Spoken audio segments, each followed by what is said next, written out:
we shared the same air. Hello ladies and gentlemen, it's me, Amos Gaming. I just wanted to start this video off with a short and simple apology, a well-deserved one. You guys, I don't even know how or why you've stuck around this long, especially the guys that's bugged me, you know, on Battle Tag or YouTube, stuff like that, just in different ways asking me, hey, where's the new videos, you know, are you working on anything, and all that kinds of good stuff. I think that's insane that you guys actually cared that much and enjoyed my content that much. It's just been a really hectic, crazy year. There's been a lot of real life changes going on. I'll explain a little bit more in detail at the end of the video. Just for now, I really wanted to get right into the video, and especially thank you guys again for sticking around this whole time. It's been a really long, crazy journey, and I couldn't have done it all without you. So again, just thank you, and I hope you enjoy this next video.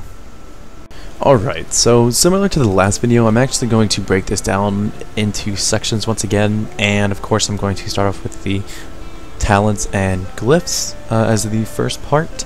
Running right into the talents, for the first row, level 15, I would recommend Tiger's Lust about 99% of the time, unless you're doing PvE. Then the other two are of course viable. For PvP and for PvP intents only for this entire video, Tiger's Lust is definitely the best for PvP. It lets you get out of roots and snares, and of course it increases your movement speed by 70%, so it's really nice if you're getting kited. Level 30, Chi Wave, Zen Sphere, Chi Burst. Chi Wave is still pretty viable, and I have to admit that it does have its upsides.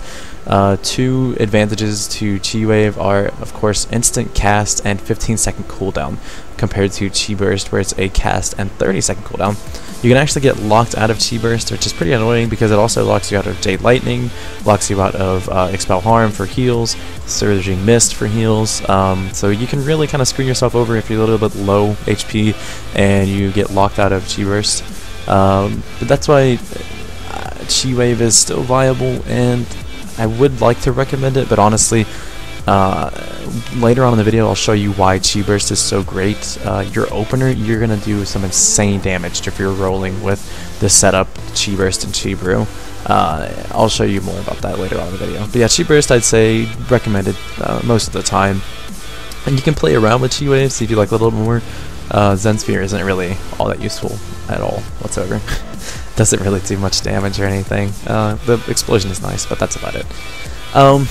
Chi Brew, I would definitely recommend 10 out of 10 times. It's really nice for PvP. Again, it comes really in handy for your opener. Really great. You can get some insane damage if you're rolling with these two, and again, I'll show you later on. Ascension and Power Strikes, not so much, really, to be honest. They're not the best talents. Maybe for PvE, not really too sure. Even in PvE, I actually still roll with Chi Brew. So, level 60 talents, Ring of Peace, Charging Oxwave, and Leg Sweep. I don't really ever, again, stray away from Leg Sweep. Charging Oxwave is nice, it's a lower cooldown, and it can stun ranged if, say, you're getting kited. But honestly, you have so many other gap closers between Roll, Serpent Kick, and Tiger's Lust, things like that, where you really shouldn't have a need for another one like Charging Oxwave, especially if you're wasting a stun just to get in range. Yeah, I really don't see that being all that worthwhile. I suppose the lower CD is nice, but again, I just roll with Leg Sweep. It's so nice, it's such a long stun, and yeah, Ring of Peace, honestly, since they changed it to where it now DRs with your Sap, Rogue Sap, and other forms of Incapacitate, really not all that great, and I actually have not even used it once this entire expansion. I can't really recommend it, especially since it's broken by damage. Just things like that. It's just kind of more of a nuisance than anything. Moving on to glyphs, however, Touch of Karma with an extra 20-yard range, so now it's a 25-yard range instead of just 5. I was using this last expansion, and I have to say it's proven to be really useful still this expansion. It is really great glyph, sorry. It's a really great glyph. I would definitely recommend it to anybody against any class, honestly, because some classes do like to put some dots on you right away, or of course there's things like Hunters where they're constantly kiting you, and you need a longer range on Karma for whenever they're going too crazy, and you just need a little bit defensive. Glyph of Touch of Death, it's a really nice talent, and I'll explain why. say you're facing against a Mistweaver comp where it's a Mistweaver and a DPS, and you manage to get one of them 10% or under. Say that the Mistweaver has his bubble ready to go. He goes ahead and pops it, but his partner is still under 10%. You can actually touch of death through the entire monk bubble and still kill that person if your health pool is high enough. Jeez. If your health pool is high enough, you can actually touch it up through the entire thing and still kill his partner. It does insane damage. The reason I roll with this is because usually whenever that happens, I've already used all my chi and like my big damage dealers, so I have no chi. Maybe I'm low in energy, or I just don't want to waste the global cooldown to where the healer can heal it back up. And I just want to get that touch of death off real fast. I mean, I always am ready to touch of death. I'm always spamming it as soon as I see somebody getting low. Really great spell, and yes, it is now usable on players under 10% health. It used to be only available to level 90 monks with their PvP set, but yeah, they went ahead and changed that, which is really nice. Really a great spell, especially against like rogues and bubble classes and stuff like that. Some other glyphs that are worthwhile mentioning: Freedom Roll, Roll, Cheese Torpedo, and Flag Serpent Kick. Dispel snares, which is basically slows, not roots, just snares and slows. It dispels them off of you, so if you're getting kited or you just need to get away or something, you can roll away or serpent kick away and it'll dispel all those slows off you, which is really nice. Flying Fist increases the range of Fist of Fury. That's really nice too, because sometimes Fist of Fury, it's a bit annoying to get off now that you actually have to be in range of the person that you're trying to Fist of Fury. You can't just YOLO Fury like you used to be able to. So that's a bit annoying that they made that, but at least they have a glyph to kind of compensate for it. Detox is pretty nice because I mean, of course, you have your own Dispel, and you're usually only dispelling things whenever you're taking damage, and this heals you for 4% of your maximum health whenever you dispel, so that's pretty nice. There's Floated Butterfly, which I have tried out. It's a really interesting and kind of funny looking glyph. You can Fist of Fury while you're moving. It doesn't stun them, but you can Fist of Fury while you're moving. It still does all the damage, which is really nice. So I mean, if say you're running with like a rogue and you don't want to overlap stuns and stuff like that, you can run this. Your partner gets off a full kidney, you get off your full Fist of Fury, and they should be dead, honestly. And that's a lot of damage. Some of these other glyphs I've tried out, messed around with. Really, they're not all too useful. So yeah, we're gonna go ahead and go to the next part of the video, which is going to be gear. So I hope you guys enjoyed that.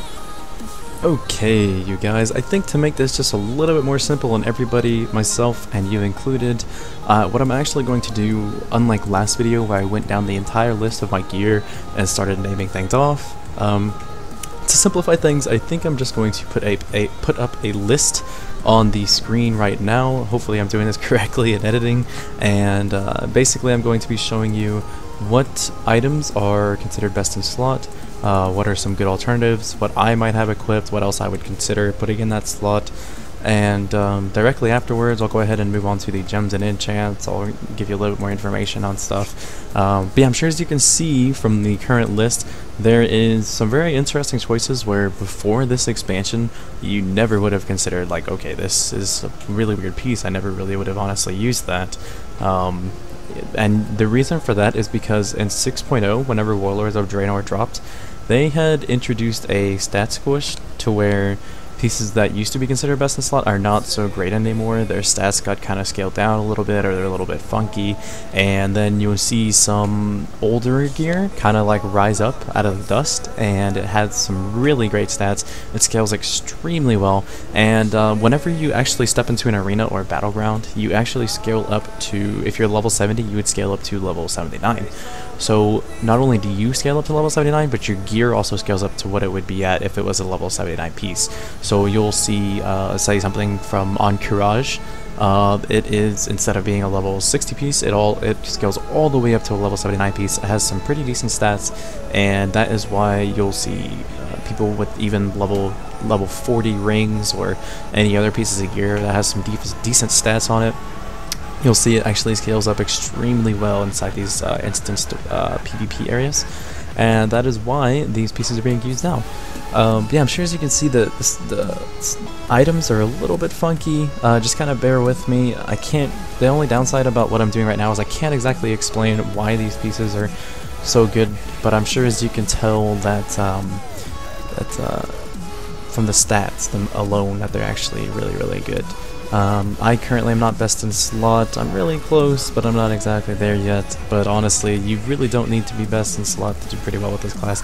You could potentially go in with, I'd say, you know, a couple pieces of Sunwell gear, maybe even some BOAs, and you can actually find yourself doing pretty well. And yeah, like I said, items like the Warglaives and stuff like that are actually not too good. It's kind of a bummer. Yeah, anyways, I'll go ahead and move on to the gems and enchants. Starting off with the helmets, I go ahead and run the meta with 11 agility and 3% increased critical strike. The reason for this is because it's really nice. It actually only requires 3 red gems for you to activate, and considering that I still run full plus 10 agility, the red gems, it's really easy to activate. You shouldn't have much of a problem with it. As for the newer enchants, where you can enchant your cloak, necklace, and rings, I go full versatility. Versatility is really great on hybrids.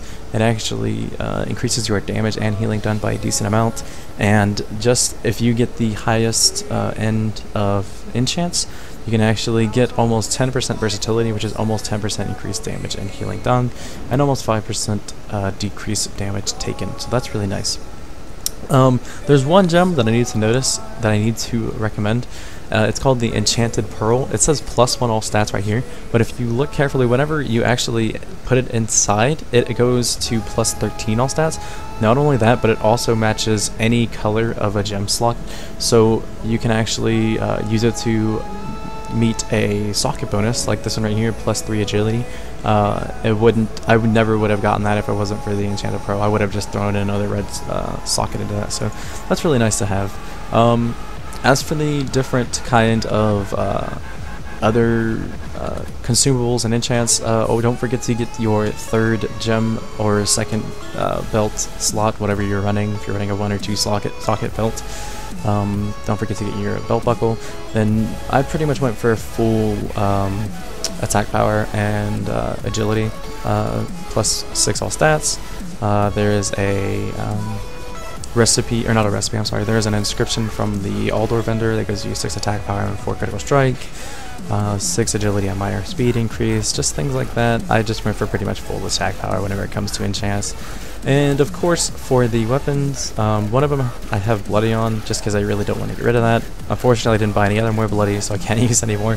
But Landslide, it's kind of controversial, I suppose. Honestly, it's all up to preference. But Landslide is what I personally would consider best in slot whenever it comes to your weapons, because it is a 100 attack power proc.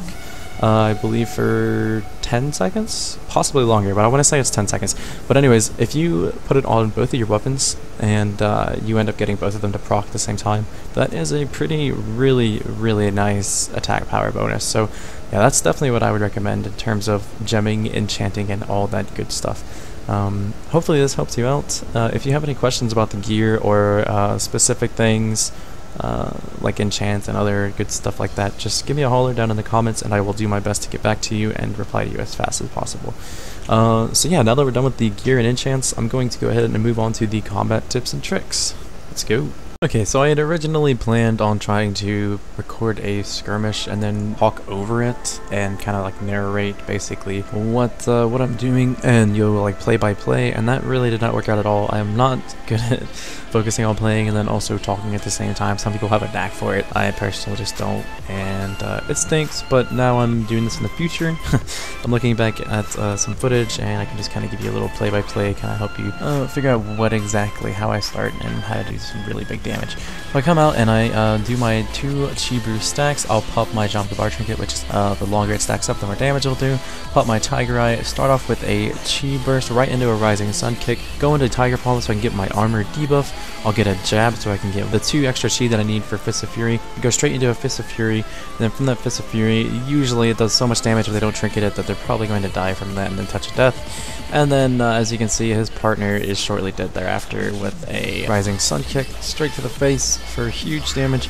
And as you can see on the meter, Windwalker is just insane right now. It's really strong, and that's pretty much it. How I open, like I said, it's 2 chi brew right into the Jom Kabar trinket, which of course, you know, you don't have to pop right away if you're using another form of trinket where it's just straight damage, the good attack power that you have right up front. And anyway, so I pop that trinket, and then as soon as I'm basically in combat range, what I'll do is, depending on what class it is, I'll usually start off with a paralyzed, and whenever I'm close enough to be in melee range, chi burst. As soon as the chi burst is over, right into a rising sun kick, which is insane damage. I mean, it's crazy how much damage it does. And then right after that, I do my Tiger Palm, so I can get, it basically ignores armor. That's a buff that you give yourself that ignores armor. From then, I'll be down to 1 chi. You'll be down to exactly 1 chi, and then you'll jab, so you can get back up to 3 chi. And the Fist of Fury costs the 3 chi that you need, so if they haven't popped any defensives or anything like that, like immunity or some stuff like that, evasion, then you're gonna Fist of Fury right into them, to their face, and it'll do such huge damage that they have no choice but to either trinket or use a huge, massive defensive. And if they don't, then they're basically dead from there. That's basically it. That's your opener. That's huge damage right there, all in that short amount of time. After that, if people don't die from that, then your best bet is to just watch your chi. Be sure, big part is managing your chi and making sure that you're not wasting energy. Because I noticed that a lot of people have a tendency to be stuck at 4 chi and they're not using it. They're just jabbing. And I personally did that. Like I look back at my old footage from Mists of Pandaria, and I did that a lot. It's really good to have some sort of chi tracker that is easily visible. My LVUI, I can see it just fine, really. It has it right above my health bar. It also has it in the middle of my screen. So that's pretty good for me, I'd say. Just something to help you kind of track it and keep an eye on it. Because especially now that energy is much slower regenning, they kind of gave it all classes a wind down. You really have to manage your energy very well and don't just waste it all. Because say they start turning things around you, you're going to need that energy. You're going to need it for healing. Just a couple little tips and tricks. Expel Harm does give you 2 chi, which is really nice. It's on a 15-second cooldown. It does cost 40 energy, so that's kind of big.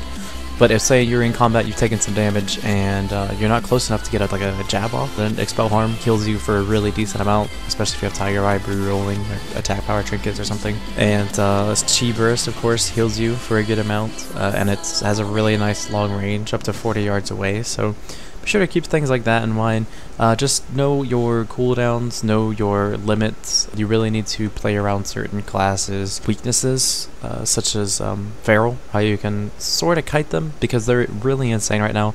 Honestly, you have 2 options whenever you're facing a really strong class like Feral Enhancement Shaman. Your first option is going to be to kite off their huge cooldowns. Now it's gonna be kind of hard, especially with a Feral, because they have so many stuns. They can just stun you over and over and over. And yes, Stun Brew is nice and it is helpful for that initial opener.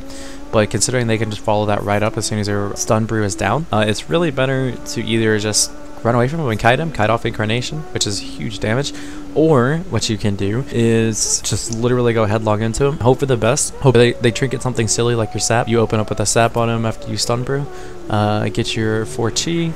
If they trinket, then that's the best news that you could ever have, because you follow that up swiftly with a leg sweep. Then you go Chi Burst, Rising Sun Kick, into Tiger Palm, Jab, Fist of Fury, and again, they should be dead right after that, because by the time that your Fist of Fury starts rolling on them, your leg sweep will just be falling off. If you're able to time everything just perfectly, your leg sweep will probably have like 0.2 seconds left, and then that's when your Fist of Fury starts. So it's really nice. It's all CCs very well. You can get somebody in a huge CC lineup, and that's actually a really nice trick, by the way, is that your leg sweep comes right off as soon as your Fist of Fury is ready to go. So just keep that in mind. Try not to overlap your stuns too much. I know running with rogues is harder, I'd say, because there's so many stuns going out. You can easily DR it extremely fast, and that's not something that you want to do. So just keep things like that in mind. Keep in mind who you're running with, and just know where everything's at all time. Read your spells, know what everything does, study it, and who knows, maybe I'll be able to face you in an arena and we go toe to toe and we can run together, something like that. So yeah, I hope you guys enjoyed the combat tips and tricks. I didn't really go in depth this time. I did kind of drone out a little bit more than I expected I would have, but I figure it's just for the best. Just the more that you guys know, it's always helpful to know that I'm giving you as many tips as I possibly can. And there's plenty more stuff to learn about this class than just that, but I don't really want to go on for too long. So yeah, on from that, that's basically it for that. So thanks.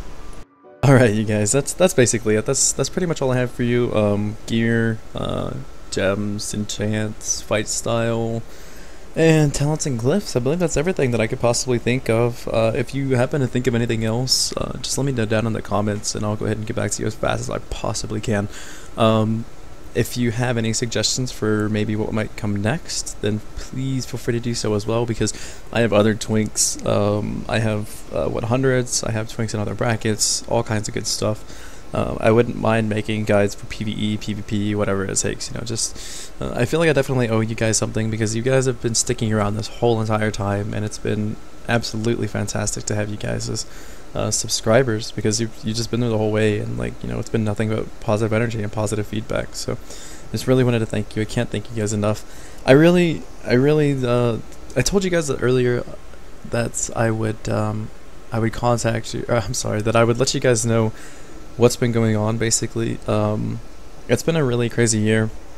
Whenever this year rolled around, I had kind of decided that I wanted to make, like, I guess a big change in my life. I wanted to do something for the better, and I didn't really, at first I was really confused. I really didn't know which way to go. I was kind of in bad shape. Started putting on some pounds, just started eating a little bit really badly, and then I decided what better way to change my life around than to enlist. I was kind of confused at first which branch I wanted to go to, but I ended up deciding in the end that I wanted to go into the Marine Corps. It was kind of like one of my dreams when I was younger to actually go into the Marine Corps. I just never really came true until now, and so I ended up swearing in February of this year, and ever since then I've basically been working my ass off to get to where I need to be, and I'm not where I want to be just yet, but I'm way better off than I was, say, like 6 months ago or so. So my ship date is actually in January of next year, 2016. Until then, I'm just going to continue to be working my ass off, and of course I want to try my best to put out some more videos, but I don't really want to make any more promises about how many and when and all that kind of stuff, because I don't really want to disappoint you guys. But I did just definitely want to let you guys know what's been going on. I know you guys were kind of in the dark. I didn't really say anything, and I was trying to keep it a secret for a little while there. But that's basically where I've been for the past 6 months or so. It's been hectic, crazy, and definitely it hasn't been an easy journey, but it's been a good learning process. And speaking of journeys, like I said, I don't really know how to thank you guys enough for sticking along this entire journey, you know, from whether you came in at day one or you came in the middle or wherever you decided to hop in and subscribe. You guys have been awesome, just sharing my videos and giving it thumbs up and letting me know good and bad feedback and all that kind of stuff. Like, if you could continue to do that, that would just make my day, and I'll do my best to put out more videos if you guys like them. So yeah, that's pretty much it. I hope you guys really enjoyed that, and I can't wait to see you guys until the next video. I'm not really sure what I have planned just yet, so just keep in touch, and we'll see what's going on. Alright, thanks you guys.